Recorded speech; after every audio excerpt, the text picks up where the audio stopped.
말씀드리고 싶은 건 이것입니다. 왜 리더십은 매일매일 2배가 되고 있을까?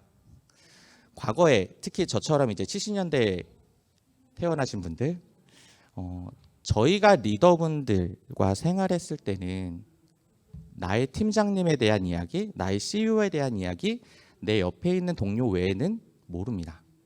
왜? 공유를 하지 않았거든요. 서로가 나와 바로 접점에 있는 사람들에게만 공유되던 것이 리더십이었고 조직 문화였습니다. 그런데 지금은 어떨까요? 노출되는 시대에 우리가 살고 있다라고 보시면 됩니다. 정답이 없고 비밀이 없는 시대예요. 누가 탁월한 리더라는 게 바로바로 드러나고요. 누가 우리 조직에서 인정받는 사람인지가 드러나는 시대다라고 생각해 보시면 좋을 것 같습니다. 이 관점에서 우리는 어떻게 살아가야 할 것인가? 초개인화 시대라는 주제를 던졌습니다. 이게 뭐냐면 제가 이야기하는 요 상황들 중에서 마케팅을 한번 들여다봤거든요. 우리 SNS 하시죠? 온라인 하시죠? 그러면 그 안에서 어떤 현상들이 벌어질까요? 페이스북을 하고 있는데 어느 날 갑자기 내가 관심 갖고 있는 광고들이 막 뜹니다. 내가 클릭도 안 했는데 그냥 자동으로 떠요. 왜? 내가 들어갔던 수많은 쿠키들과 히스토리들이 내가 관심 있는 영역에 뜹니다. 저는 패션에 좀 관심이 있는 편이라서 남자 옷이 계속 뜨더라고요. 그래서 몇 벌 구입을 했습니다. 지금 이것도 그 사이트에서 구입한 스타트업의 옷 중에 하나거든요. 초개인화 시대는 마케팅 쪽에서 개인 단 한 명의 고객에게 맞춰진 마케팅을 한다라는 방법입니다. 리더십도 이제는 동일하게 변화되고 있다라고 생각해 주시면 좋을 것 같아요. 내 팀원이 5명이다. 팀원 한 명 한 명 한 명에게 각각 다르게 리더십을 사용하면서 5명의 팀원에게 각각 다른 리더십으로 그들을 만족시켜야 된다. 팀원이 10명이라면 10개겠죠. 만약에 CEO라면 전 직원을 만족시키는 게 가능할까요? 저는 불가능하다라고 생각합니다. 그러면 CEO는 어떻게 해야 될까요? CEO가 다이렉트로 영향력을 끼칠 수 있는 임원, 소수의 임원에게 집중해야 되고요. 임원은 본인이 다이렉트로 영향력을 주는 소수의 팀장, 매니저급에게 집중해야 되고요. 마지막으로 팀장과 매니저들이 내가 다이렉트로 영향력을 끼칠 수 있는 팀원들에게 연결을 시켜줘야 된다라는 겁니다. 이 방법이 아니면 초개인화 시대에 맞는 리더십이 연결되긴 어려울 거다라는 게 제가 말씀드리고 싶은 저만의 관점입니다. 리더도 그렇고 구성원도 그렇고 정답이 없다라는 관점을 한번 같이 가져야 되겠다라는 생각을 좀 제안을 드리고 싶고요. 두 번째로는 제가 이 사진을 좀 자주 쓰긴 합니다. 왕자님이시잖아요. 모 나라의. 자, 제가 한번 표현을 해드리겠습니다. 제가 여러분들 강의하는데 이러고 있어요. 그러면 제 리더십은 어떤 사람이 될까요? 제가 하는 말들이 다 믿어지세요? 그런데 이렇게 하고 있는 걸 옆으로 돌리면 이렇게 됩니다. 이 사진을 다른 각도에서 보면 이렇게 돼요. 참 나쁜 기자님이 찍어주셨던 사진입니다. 그런데 지금까지 제가 이야기해드렸던 걸 한번 엮어보세요. 정보가 너무 많죠? 내가 몰랐던 정보를 다른 사람들이 가지고 있죠? 각자가 원하는 거 다 다르죠? 리더가 과거에 했었던 얘기를 구성원들은 이해하려고 노력했고요. 그것들을 이미 어느 정도는 알고 있었습니다. 일하는 방식이 바뀌는 시대가 아니었거든요. 지금은 리더가 3가지야라고 얘기해도 구성원들은 요거라고 볼 수 있어요. 그러면 어떻게 해야 돼요? 소통하는 수밖에 없습니다. 어떻게 소통해야 되지? 이거야라고 얘기하는 수밖에 없어요. 그런데 과거보다 얘기하는 게 힘들어졌습니다. 어떤 CEO님은 10배는 더 시간이 든대요. 10배는 더 머리가 아프대요. 어떤 거에 대해서? 구성원들의 동의를 이끌어내는 거에 대해서. 예전에는 지시만 했으면 됐고 알려주기만 했으면 됐는데 지금은 합의까지 되지 않으면 움직이지 않더라라는 이야기를 합니다. 오늘 사례로 이야기 드릴 내용들은 이렇게 합의를 해가는 요거 말고 요 3가지 손가락을 보여주는 그 시간이다라고 생각해 보시면 좋을 것 같습니다. 어떤 리더로 기억되고 싶으냐? MZ세대는 나를 위한 리더를 원합니다. 나를 어떤 리더? 나를 성장시켜주는 리더, 나를 성공시켜주도록 돕는 리더. 이 관점에서 우리의 리더십 그리고 우리의 조직 문화를 다시 바라보는 시간이 되셨으면 좋겠습니다. 여기까지가 이제 개론에 대한 이야기고요. 이제 임선현 대리님 모셔서 같이 사례를 구체적으로 한번 이야기를 해 보도록 하겠습니다. 오늘 전체 이야기, 제가 드렸던 이야기보다 그럼 현실은 어떨까? 현실에서는 어떻게 적용할 수 있을까? 이 현실적인 이야기를 조금 더 드리게 될 것 같습니다. 근데 현실적인 이야기가 더 어려우실 수도 있어요. 왜? 정말 어려운 작업을 하셨거든요. 하지만 제가 바라본 어떤 기업들보다 가장 빠르게 피보팅을 하고 있습니다. 그래서 그 변화의 사례를 한번 이야기를 들어보실 수 있었으면 좋겠습니다. 대리님 먼저 소개 좀 해주시겠어요? 네, 안녕하세요. 저는 국제구호 개발 NGO 월드비전에서 근무하고 있는 임선현 대리라고 합니다.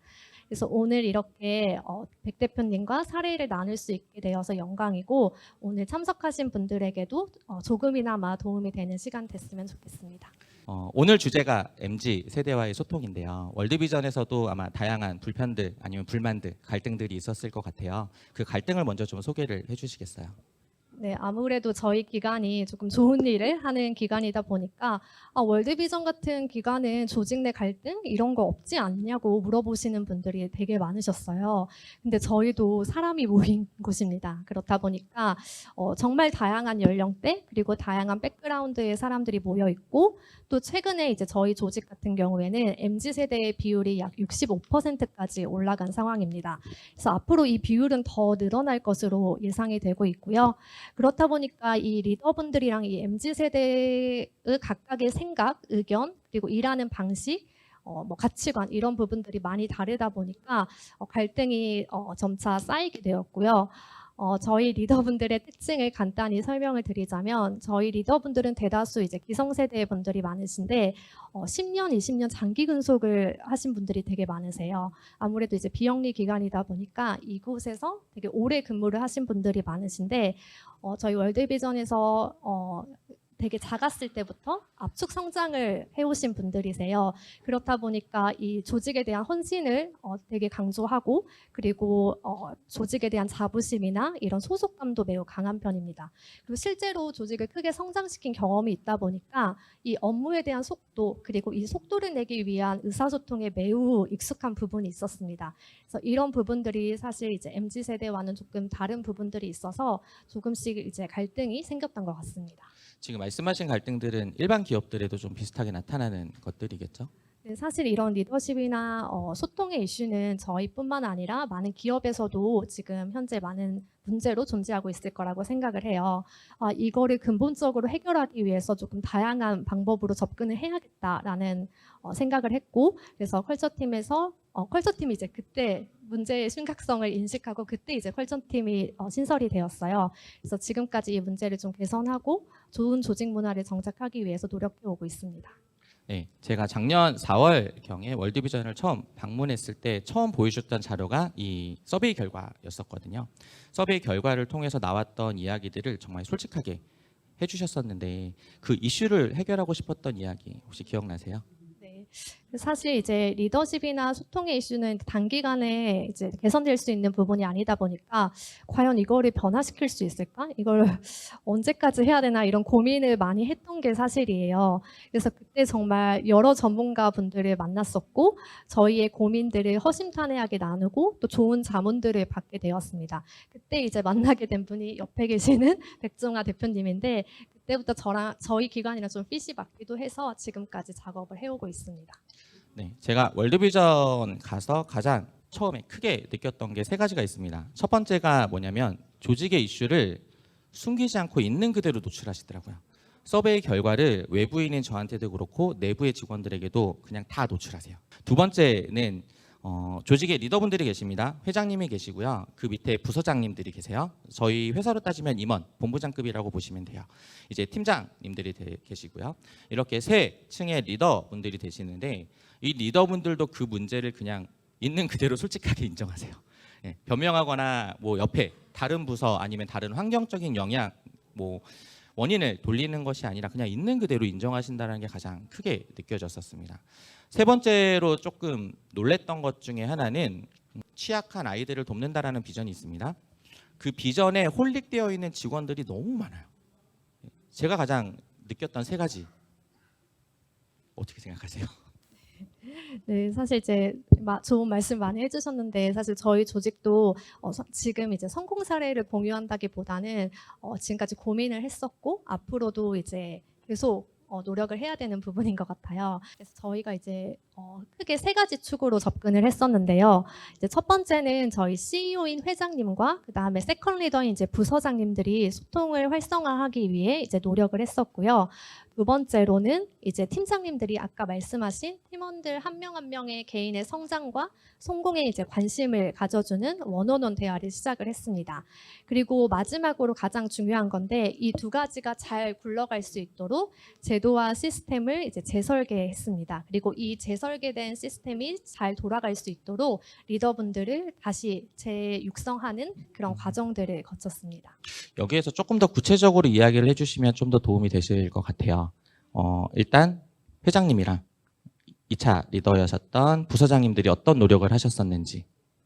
네, 저희 회장님 같은 경우에는 작년 1월에 새로 취임을 하셨어요. 그래서 그때 가장 먼저 한 게 저희가 회장님과 면담을 하면서 저희의 그 조직 문화 현황을 정말 적극적으로 공유를 했었습니다. 그래서 회장님께서도 조직 문화에 대해 많은 관심을 가진 계기가 되셨고 가장 먼저 시작하시고 그리고 지금까지 해오시고 계시는 게 구성원들을 한 명 한 명 만나는 직접 대화입니다. 그리고 이제 회장님의 그런 직접 소통이 어느 정도 자리를 잡고 나서는 이게 아래로 좀 흘러가는 게 중요하다라는 생각을 했었어요. 그래서 저희가 이제 부서장님들을 독려를 해서 이제 부서별로 또 매월 타운홀 미팅을 진행할 수 있게끔 했는데요. 물어보지 못했던 그런 조직의 이슈들, 궁금했던 부분들을 편하게 질문할 수 있게 하였습니다. 그래서 이 부분들이 좀 이제 잘 자리 잡아가고 있는 상황입니다. 공유 감사해요. 많은 기업들이 지금 한 60% 이상 또는 80%, 90%까지 늘어난 MZ세대와의 소통에 꽤 많은 관심을 가집니다. 그런데 스킬로 접근하는 거는 한계가 있는 것 같아요. 어쩌면 맨 윗단부터 큰 것들을 좀 정리를 하고 새롭게 우리가 일하는 방식이라든가 리더의 역할을 재정의하는 등 많은 것들이 필요하다고 생각합니다. 월드비전의 사례를 보면서 제가 크게는 4가지 정도로 요약을 했는데요. 첫 번째가 비전과 미션이 가장 중요하다. 그래서 그 가치에 얼라인된 구성원들이 있어야 된다. 솔직히 이게 가장 중요하지 않을까라고 생각이 들고요. 두 번째로는 CEO와 리더들이 먼저 비전과 미션을 더 많이 구성원들과 소통해야 된다. 회사가 바뀌기 시작했다라는 얘기는 우리가 가야 될 방향성을 모두가 다 같이 인지하고 있느냐에서부터 시작하는 것 같거든요. 그 소통이 좀 많아졌으면 좋겠다라고 생각이 들고요. 세 번째는 임원의 팀장이 CEO다. 그럼 팀장의 팀장은 임원이 되는 거고요. 팀원의 팀장이 팀장입니다. 무조건 모든 것들을 팀장에게만 주어진다라면 솔직히 좀 변화는 그 팀 안에서밖에 안 움직일 것 같아요. 조직이 변하기 위해선 CEO부터 팀장의 리더십, 즉 내가 다이렉트로 영향력을 끼칠 수 있는 그 팔로워들을 성장하고 성공시키도록 돕는 리더십을 좀 가져야 된다라고 생각이 듭니다. 마지막 4번째는 리더의 역할을 재정의하는 것, 그리고 회사의 시스템과 제도가 변화해야 한다라는 것, 이렇게 4가지를 정리해 봤어요. 어떠세요? 네, 너무 일목요연하게 잘 정리해 주셔서 감사드립니다. 그래서 오늘 아까 말씀드린 것처럼 저희는 이제 성공 사례를 공유 드리는 게 아니라 저희가 지금까지 고민했고 현재도 고민하고 있고 앞으로도 이제 고민을 끊임없이 할 부분인 것 같고 그 과정 중에서 생겨난 조그만 이제 결과물들을 나눈 거라고 생각해 주시면 좋을 것 같고요. 또 저희에게 좋은 노하우가 있다면 언제든지 공유해 주시면 감사하겠습니다. 네. 죄송해요. 저희가 말을 너무 많이 해서 질문을 받을 시간은 없습니다. 질문은 끝나고 남으세요. 남으셔서 이야기를 해주시면 그 이야기를 또 추가로 드리도록 하겠습니다. 지금까지 구성원 한 명 한 명의 니즈에 맞추는 초개인화 시대의 리더의 역할이랑 조직 문화에 대해서 좀 이야기를 나눠봤거든요. 가장 어려운 난이도라고 생각을 하고요. 가장 어려운 난이도의 리더십이자 조직 문화라고 생각이 듭니다. 왜냐하면 정답이 없고요. 너무 빨리 변하는 것 같아요. 이 빠르게 변화하는 것에 이게 맞아 올해는 맞을 수 있지만 내년엔 달라질 수도 있습니다. 그것들을 한번 찾아가는 시간이다라고 생각이 들고요. 중요한 것은 우리가 만들어가고자 하는 조직의 이상적인 모습이 뭘까? 이거를 같이 고민하는 것인 것 같고요. 그 이상적인 모습을 HRD와 HR이 어떻게 만들어가는데 기여할 거냐 이런 고민을 함께 하는 것 같습니다. 누구 하나의 일이 아니라 함께 가져가야 될 목표라고 생각하고요. 그래서 정말로 이 이야기 어디까지 오픈할 수 있을지 몰랐지만 솔직하게 사례를 좀 공유해 주신 월드비전이랑 대리님에게도 감사를 드리고요. 이 시간 저희가 어떤 정답? 대안을 찾는 시간이라기보단 저렇게 하는 방법도 있구나. 저 중에서 한 가지 정도 또는 두 가지 정도만 우리한테 실행해 보시는 시간이 되셨으면 좋겠어요. 그 작은 변화 하나 거기에서부터 출발한다라고 생각이 들고요. 대표님들이랑 이야기를 좀 많이 해보셨으면 좋겠습니다. 대표님이 안 되시면 더 큰 영향력이 있는 임원분들이랑도 이야기를 많이 해보셨으면 좋겠어요. 팀장 한 명 바꾼다고 해서 팀장을 교육한다고 해서 바뀌는 건 작습니다. 그런데 이 변화의 축은 조직 전체가 바뀌어야 되는 것 같아요. 그 관점에서 다 같이 고민하는 시간이 되셨으면 좋겠습니다. 지금까지 들어주신 모든 분들께 감사 인사드립니다. 네, 감사합니다.